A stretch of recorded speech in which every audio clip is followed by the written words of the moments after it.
తెలంగాణ రాజకీయాల్లో కీలక పరిణామం చోటు చేసుకుంటుంది. జస్టిస్ పీసీ ఘోష్ నేతృత్వంలోని కమిషన్ రూపొందించిన నివేదికను ఇవాళ ప్రభుత్వానికి సమర్పించే ఛాన్స్ ఉంది. సీల్డ్ కవర్ 500 పేజీల తుది నివేదిక. జస్టిస్ పీసీ ఘోష్ కమిషన్ రూపొందించిన రిపోర్టులో కాళేశ్వరం ప్రాజెక్టు చరిత్ర సిద్ధంగా ఉంది.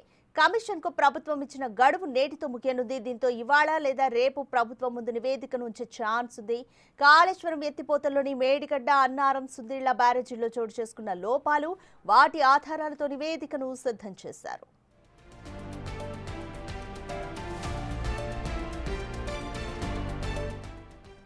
మేడిగడ్డ బ్యారేజ్ కుంగిపోవడంతో పాటు 7వ బ్లాక్ పియర్స్ దెబ్బతినడం, అన్నారం, సుందిళ్ల బ్యారేజీలకు సీపేజీల నేపథ్యంలో గత ఏడాది ప్రభుత్వం న్యాయ విచారణకు ఆదేశించింది. కమిషన్ బ్యారేజీల నిర్మాణంలో భాగస్వాములైన వారందరినీ కూడా సుదీర్ఘంగా విచారించింది. ఆపరేషన్స్ అండ్ మెయింటెనెన్స్, నిర్మాణ సంస్థలు, నీటిపారుదల, ఆర్థిక శాఖల్లో పనిచేసిన ఉన్నతాధికారులందరినీ విచారించింది. వారిచ్చిన అఫిడవిట్ల ఆధారంగా బహిరంగ విచారణను జరిపింది. అప్పటి ముఖ్యమంత్రి ఆదేశాలతో కొన్ని నిర్ణయాలు తీసుకున్నామని చెప్పడంతో కేసీఆర్ను విచారించింది. అప్పటి మంత్రులు ఈటెల, హరీష్ రావును కూడా ప్రశ్నించింది. బ్యారేజీల నిర్మాణంలో వైఫల్యాలపై ఇప్పటికే నేషనల్ డ్యామ్ సేఫ్టీ అథారిటీ నివేదిక ఇచ్చింది.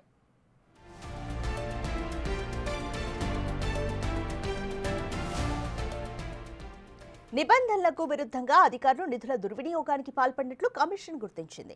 ఐఏఎస్లు, ఇంజనీర్ల మధ్య సమన్వయ లోపం ఉన్నట్లు తేల్చింది. నాటి ప్రభుత్వ పెద్దలు నేరుగా క్షేత్రస్థాయి సిబ్బందితో సంప్రదింపులు చేయడంతో రాష్ట్ర స్థాయి ఉన్నత అధికారులకు సమాచారం లేకుండా పోయింది. రికార్డుల నిర్వహణ సక్రమంగా లేదు.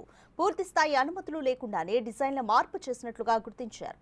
హైలెవెల్ కమిటీ అనుమతి లేకుండానే బడ్జెట్ రిలీజ్, డిపిఆర్ మార్పులు, మొదట్లో చెప్పిన డిపిఆర్ తర్వాత డిపిఆర్లో మార్పులు జరిగినట్లు తేల్చింది.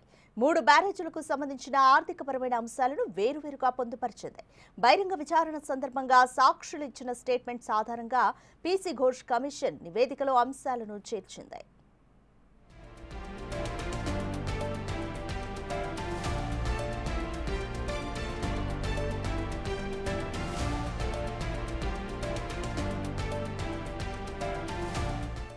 గత ఏడాది జూన్ నుంచి కమిషన్ ప్రత్యక్ష విచారణ చేపట్టింది. వందల అఫిడవిట్లు, బహిరంగ విచారణలు, ఎన్డీఎస్ఏ, కాగ్ నివేదికలు, విజిలెన్స్ రిపోర్టులను పరిశీలించింది. ప్రాజెక్టు నిర్మాణ సమయంలో గత ప్రభుత్వం ఆమోదించిన మంత్రి మండలి మినిట్స్, ప్రభుత్వం సమర్పించిన 1000 పేజీల సమాచారాన్ని కమిషన్ పూర్తిగా పరిశీలించింది. అన్నింటి నుంచి కీలక ఆధారాలను కమిషన్ సేకరించింది. 3 బ్యారేజీల్లో చోటు చేసుకున్న లోపాలు, వాటికి సంబంధించిన ఆధారాలతో నివేదికను సిద్ధం చేసిందని తెలుస్తుంది.